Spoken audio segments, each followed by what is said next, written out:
Barakah membawakan pengembaraan berkisahkan sejarah para Nabi dan Rasul dalam rancangan Jejak Rasul. Selamat menonton.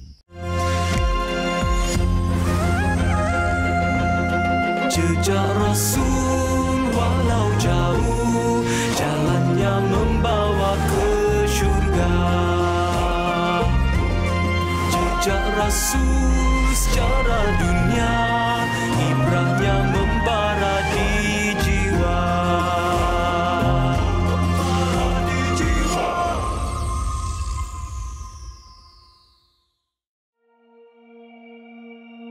Muara Sungai Selangor terletak di laluan perdagangan utama Selat Melaka, meletakkan Kuala Selangor di kedudukan yang strategik.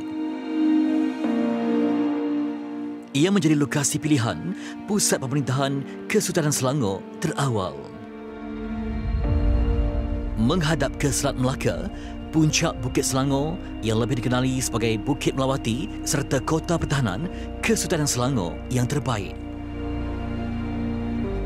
Selepas menaiki takhta menggantikan ayahndanya pada tahun 1782 selaku Sultan Selangor yang kedua, Sultan Ibrahim berusaha memajukan Kuala Selangor sebagai pusat perdagangan utama. Lebih 200 tahun lalu, kedudukan laut dan tebing Sungai Selangor dikatakan lebih hampir dengan kaki bukit ini.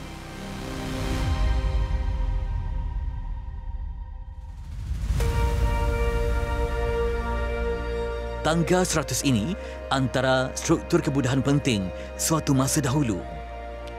Pedagang atau pengembara yang tiba di jeti Sungai Penggalan Batu Borok akan mendaki Bukit Selangor menggunakan tangga ini menuju terus ke pintu Kota Melawati. Ia dinamakan Tangga 100 kerana ia dibina dengan menyusun 100 kepingan batu-batu pejal. Ini tangga 100 tu yang berfungsi sebagai antara laluan utama untuk naik ke kota. Balai kota istana. Oh, okay. Maksudnya atas ada istana. Jadi tujuan rasmi lah maksudnya? Tujuan rasmi lah untuk diplomat ataupun pedagang, dia akan melalui jalan ni. Di mana dia akan naik ke atas ni sebab tangga tu mesti macam ni. Dia tak ada terus anak tangga, dia mesti ada anak tangga yang panjang untuk dia berehat. Kadang-kadang dia pikul barang yang banyak, dia kena berehat kat sini lah. Baru dia akan meneruskan perjalanan sampai ke balai istana di atas dan istana jadi puncak. Baik, di sini terlihat dekat dengan kawasan laut. Bermaksud mungkin ada kawasan jeti ataupun pelabuhan sebagai mungkin transit sementara atau macam mana? Dia bukan transit. Maksudnya dia memang ada jeti, dia bukan dipanggil pelabuhan. Mana jeti, di mana di jeti kita tengok di sungai di sana, dia dekat lebih kurang sekarang 500 meter lah. Sebenarnya dia lebih dekat lagi sikit pada ketika dahulu. So di mana memang ada dua jeti daripada store, dikatakan daripada store JKR bawa ke jeti Sky Mirror. So dia kata Annabel pengembara Bird, pengembara Eropah pernah menulis, dia mengatakan ada perkampungan nelayan ataupun bagan di sekitar kawasan ni. Harga biji timah yang lebih baik di Kuala Selangor mengancam dasar monopoli Belanda di Melaka. Tindakan berani Sultan Ibrahim menyerang kedudukan Belanda di Kota Melaka mengakibatkan serangan balas Belanda. Kuala Selangor telah ditawan pada tahun 1784 hingga memaksa Sultan Ibrahim berundur ke Pahang. Kenapa Sultan Ibrahim melancarkan serangan tersebut? Kerana hubungan antara Sultan Ibrahim dengan Belanda sudah tidak boleh dirunding lagi. Kerana Belanda menuduh Sultan Ibrahimlah orang yang bertanggungjawab memaksa pengusaha-pengusaha, peniaga-peniaga biji timah dari Sungai Ujong, dari Rembau, juga dari Perak supaya dijual biji timah tersebut di Kuala Selangor. Jadi pelabuhan Kuala Selangor menjadi maju. Timah tidak banyak lagi dibawa ke Melaka. Ini menyebabkan Belanda sangat-sangat tidak puas hati terhadap Sultan Ibrahim dan menyatakan bahawa Sultan Ibrahimlah yang bertanggungjawab. Berbeza dengan keadaan Bukit Melawati, keadaan Kota Bukit Tanjung Keramat atau Bukit Belanda lebih kelihatan terbiar. Struktur kota pertahanannya disamarkan oleh semak samun. Lebih 200 tahun dahulu, kota pertahanan yang pernah diduduki penjajah Belanda ini telah menyaksikan pertempuran bersejarah. Dalam serangan pada Julai 1784, Kota Bukit Melawati dan Kota Bukit Tanjung Keramat ini berjaya ditawan oleh tentera Belanda. Kerana itulah Bukit Tanjung Keramat ini turut dipanggil Bukit Belanda. Setelah Raja Haji Fisabilillah gugur di Teluk Ketapang, Sultan Ibrahim berundur ke Kuala Selangor. Malangnya, pengunduran baginda disertai oleh ancaman armada Belanda yang menawan Kota Bukit Melawati dan Kota Tanjung Keramat. Ke manakah Sultan Ibrahim berundur selepas itu? Kota yang berjaya ditawan di atas bukit ini dinamakan bersempena kapal perang mereka Utrecht. Kejayaan Belanda mengalahkan pasukan Raja Haji Fisabilillah di Teluk Ketapang Melaka serta menawan kota anak saudaranya Sultan Ibrahim di Selangor ini tidak bertahan lama. Sultan Ibrahim yang marak semula ke Selangor bersama pasukan tentera Pahang telah mencapai misi serangannya dalam masa 1 malam.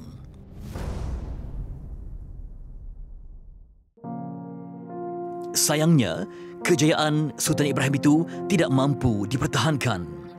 Pengunduran Belanda dari Kuala Selangor hanya sementara. Apabila Sultan Ibrahim dah berjaya menguasai semula Kota Melawati, Kota Tanjung Keramat, pihak Belanda yang larikan diri itu datang balik. Dia tak puas hati, memandangkan mereka tidak dapat menawan Kota Melawati, mereka mengepung Kota Melawati. So, dengan tujuan agar makanan tidak dapat masuk. Jadi setelah beberapa bulan, maka itu dah nampak tujuan mereka terpaksa, pihak Selangor terpaksa buat perjanjian dengan pihak Belanda. Jadi dalam perjanjian itu pun ada sebut Selangor terpaksa menjual timahnya kepada Belanda dan tidak kepada orang lain.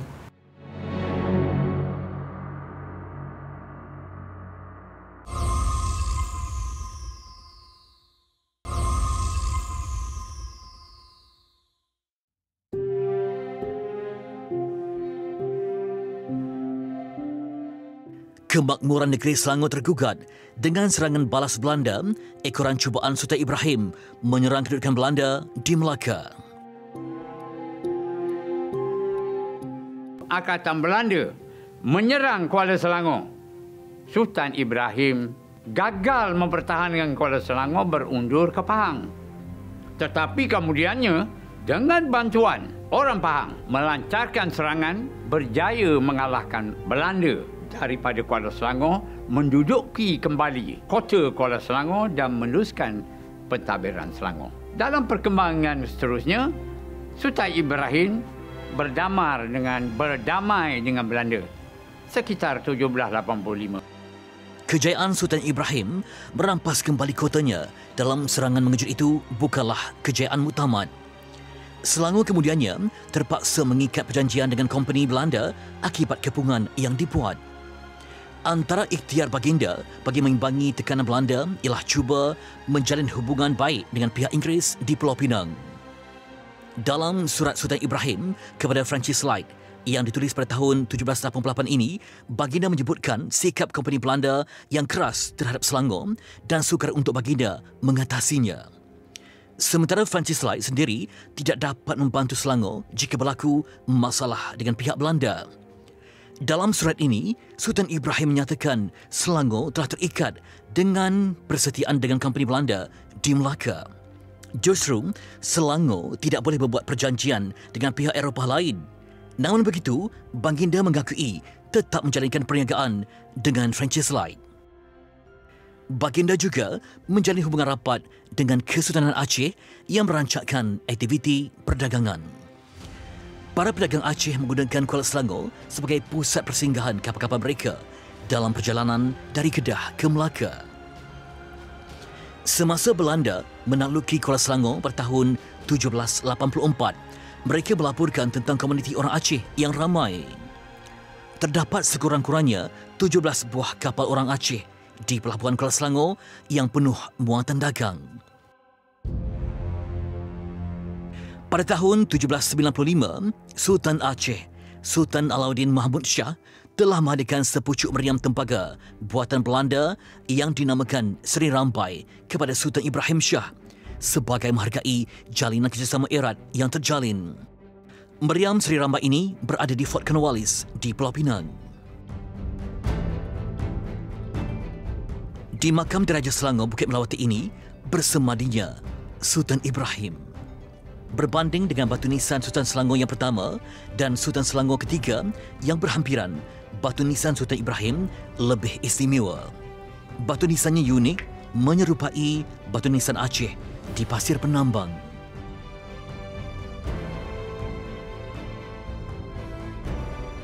Oleh kerana rekaannya berbeza daripada tipologi nisan Aceh yang lain, maka ia diklasifikasikan kepada B1. Di tipologi B1 ini adalah merujuk kepada jumpaan batu nisan di Pasir Penambang, Kuala Selangor.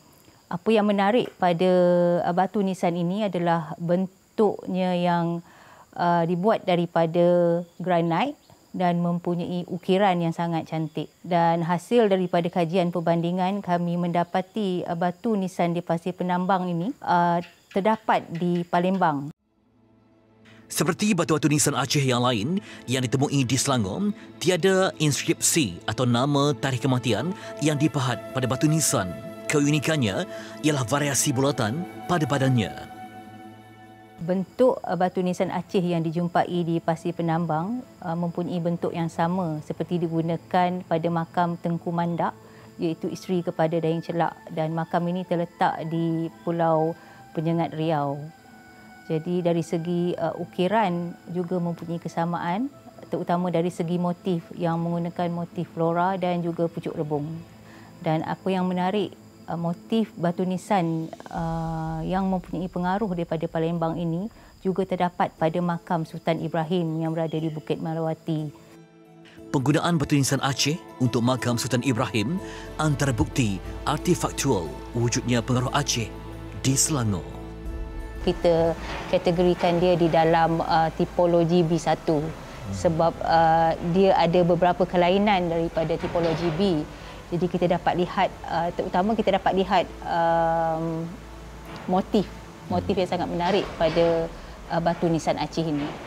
Jadi kalau sekarang ni memang kita tidak nampak, tapi kita perlu menggunakan kapur lah untuk melihat, untuk memperjelaskan lagi desain yang terdapat pada batu nisan. Boleh saya tengok macam mana? Sekarang nampak memang tak ada serba bentuk, tapi bila dikapurkan baru jelas kelihatan. Kita nampak tadi di sisinya ialah pucuk rebung. Pucuk rebung. Okay. Jadi kita boleh lihatlah, kita boleh dengan menggunakan teknik yang sama. Pengukir pada masa itu mempunyai tahap ataupun kemahiran yang sangat tinggi dalam bidang seni mengukir. Yang mana pahatan yang sangat halus, kalau kita dapat lihat, sangat halus dan teliti. Kita lihat di sini yang mempunyai ukuran yang sama dan hiasan yang sangat halus lah. Bahagian atas tu apa? Yang sini. Ini adalah bentuk, salah satu bentuk ataupun tipologi batu nisan Aceh daripada tipologi B, dan disebabkan itu kami mengambil keputusan untuk menamakan B1 untuk membuat perbezaan antara tipologi antara Osman Yatim dan yang pihak Perbadanan Adat Melayu dan Warisan Negeri Selangor buat.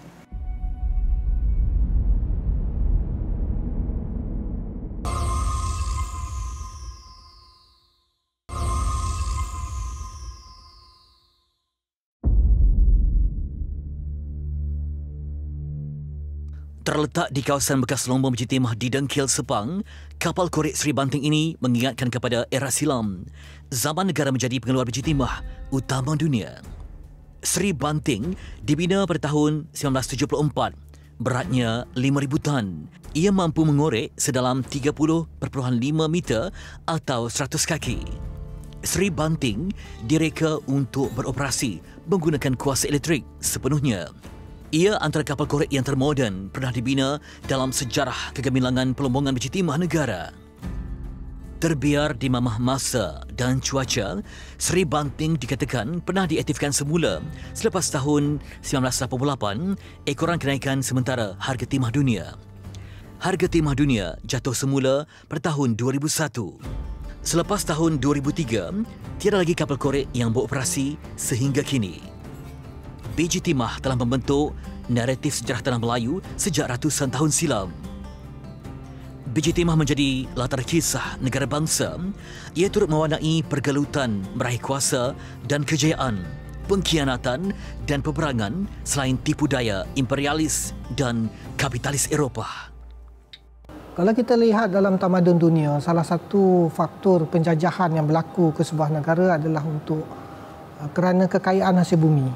Dan ini tidak terkecuali di Selangor dan Perak kalau kita lihat, kerana adanya lombong biji timah yang kemudian menjadi satu faktor yang sangat menguntungkan pihak penjajah pada masa tersebut. Dan perkara ini mula berlaku pada awal abad 17 hingga ke 18. Kemuncak dia pada tahun 1820-an hingga 1860-an. Bila banyak perjumpaan biji-biji timah, kerana pada ketika itu di Eropah yang mengalami zaman industri tidak lagi mampu untuk mengeluarkan kilang-kilang, tidak mampu lagi mengeluarkan biji timah. Revolusi perindustrian Eropah merupakan satu titik perubahan penting dalam sejarah dunia. Bermula pada akhir kurun ke-18 dan awal kurun ke-19. Ia membawa perubahan besar dalam pertanian, pembuatan dan pengangkutan. Memberi impak kepada sosioekonomi dan kebudayaan Eropah ketika itu. Permintaan tinggi terhadap timah di Eropah menjadi motivasi imperialis Barat untuk bertapak di tanah Melayu dan Nusantara. Tumpuan dia pada masa tersebut, pihak penjajah ni sama ada pihak Belanda, pihak Jerman, even Rusia dan juga pihak Inggeris telah mula meneroka ke Asia Tenggara. Dan hasil daripada perjanjian Inggeris-Belanda 1824, jadi pihak British dapat fokus kepada semenanjung Tanah Melayu, khususnya di negeri-negeri seperti Pahang, Negeri Sembilan, Perak dan juga Selangor. Tanah Melayu sememangnya telah dianugerahi kekayaan hasil bumi. Catatan pengembara silam telah menceritakannya lama sebelum kehadiran kapal-kapal Portugis di Selat Melaka. Al-Mas'udi, penulis dan pengembara Arab sekitar abad ke-9 Masihi, telah menulis tentang penghasilan biji timah di rantau ini. Di antara Pahang ke Kedah, banyaknya lombong biji timah. Terdapat banyaknya lombong biji timah di semenanjung Tanah Melayu ni. Telah dicatatkan oleh Al-Mas'udi dalam kitabnya bertajuk Muruj Az-Zahab. Kajian menunjukkan penggunaan timah yang meluas di alam Melayu untuk peralatan harian dan juga ketenteraan. Penulis Portugis kurun ke-16 turut melaporkan tentang simpanan timah di Istana Melaka. Kebiasaannya peluru yang digunakan oleh Barat adalah daripada besi yang dibulatkan atau daripada batu. Tetapi alam Melayu ni mereka telah menggunakan peluru daripada timah, yang mana kelebihannya timah ini dia lebih ringan. Lebih ringan dan tembakannya sudah tentu lebih jauh lah. Dan memang telah ditemui banyak peluru-peluru di alam Melayu ni yang dibuat daripada timah. Dengan sebab itu tak heranlah jika pencatat Portugis seperti Fernão Lopes de Castejenda ni telah ditemui timah dalam gudang Sultan Malaka ni dalam kuantiti yang banyak, menunjukkan bahawa timah ni telah kegunaannya sangat penting sejak daripada zaman Kesultanan Melayu Melaka ni. Timah sudah penting. Selangor antara negeri pengeluar biji timah utama di Tanah Melayu. Timah sebenarnya turut menjadi latar sejarah negeri ini, diwarnai perang saudara dan penjajahan. Ketika berhadapan tekanan Kompeni Belanda, Sultan Ibrahim telah menawarkan komoditi utama negerinya termasuk timah kepada Kompeni Inggeris sebagai balasan hubungan diplomatik. Ia dinyatakan dalam surat baginda yang ditulis di atas Bukit Selangor kepada Gubernur Jeneral Inggeris di Bengal ini. Bagaimanapun, pada Jun 1786, Sultan Ibrahim terpaksa menandatangani perjanjian damai dengan Kompeni Belanda. Ia hanya berlaku setelah mereka mengepung Bukit Selangor kira-kira setahun lamanya. Sultan Ibrahim berjanji hasil timah Selangor hanya boleh dijual kepada Belanda sahaja. Namun baginda masih menawarkan timah kepada Francis Light dan Kompeni Inggeris di Pulau Pinang. Ia membimbangkan Kompeni Belanda di Melaka. Maka penjajah itu menunjukkan taringnya. Pada Julai 1790, Sultan Ibrahim terpaksa menandatangani perjanjian baharu dengan Kompeni Belanda. Sepanjang 8 dekad berikutnya, limpahan kekayaan Bukit Timah Selangor pada kurun ke-19 ternyata membawa kemakmuran, konflik dan peperangan serta penjajahan.